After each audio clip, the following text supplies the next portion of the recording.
कारवाई होत नाही ना, जात नाही. बरोबर यांची उत्तर ऐकून मूर्खात काढल्या सुरू करतात. त्या दिवशी मी बोलले तोडतो म्हणून, हा बोलले मी तोडतो बोलले. आज ते होऊन पण आज आलं. किती दिवस थांबायला लागून 10 वेळा शुक्रवार तोडतो, शुक्रवार तोडून परत बोलले सोमवार, परत मंगळवार पण गेला. सारखं बुद्ध लॉलीपॉप देतात.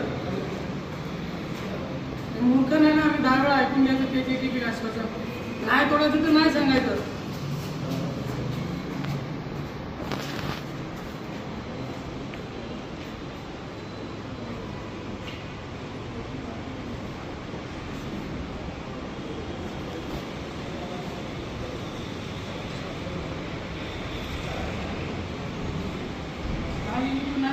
याचा फोन येतो, त्याचा फोन येतो.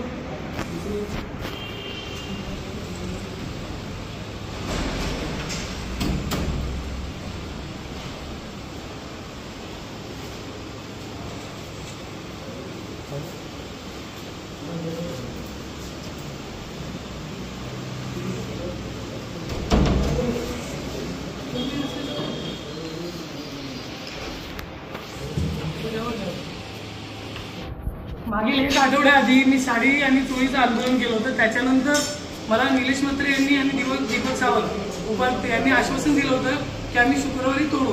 त्यानंतर परत बोलले की मी मंगळवारी तोडू. आणि काल मी त्यांच्यासोबत भेटलो. त्यांनी परवा मी भेट झाली त्यांची. त्यांनी सांगितलं की आम्ही उद्या दुपारपर्यंत तोडून टाकतो. पण सारखं तेच मीटिंग आहे, अमका आहे, तमका करून एकही कारवाई होत नाही.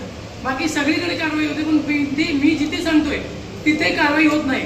तर म्हणून आज सहाय्यक आयुक्त निलेश म्हात्रे साहेबांनी दीपक सावंत यांच्यासाठी मी साडी घेऊन आलोय आणि त्यांच्या केबिनवर बसलोय. आता जोपर्यंत कारवाई होणार नाही तोपर्यंत मी इथून जाणार नाही. आमदाराच्या विलास तरे आमदार आहेत, त्यांचा कोण PA अभिषेक सिंग म्हणून, तो इंजिनियरला फोन करतो, तो पालिका अधिकाऱ्यांना फोन करतो आणि सांगतो आमचं बांधकाम आहे.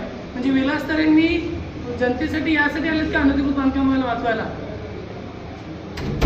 आमदारांची नावं ही बांधकाम वाचवायला वापरली जातात. या व्हिडिओच्या माध्यमातून मी विलास तरेंना पण सांगतो की आपण आमदार आहात, आपल्या नावाचे वापरण करून अनधिकृत बांधकामं केली जातात आणि लोकांना बेघर केलं जात आहे. तर आपण कुठेतरी लक्ष द्या. अभिषेक सिंग म्हणून आहे, तुमचा PA आहे का काहीतरी आहे, तो तुमची नावं घेऊन अनधिकृत बांधकाम करत असेल आणि या गोष्टीला जर आमदारांचा पाठिंबा असेल तर मी त्याचा देखील विरोध करणार आमदारांसमोर. आणि आता अधिकाऱ्यांसाठी मी साडी घेऊन आलोय.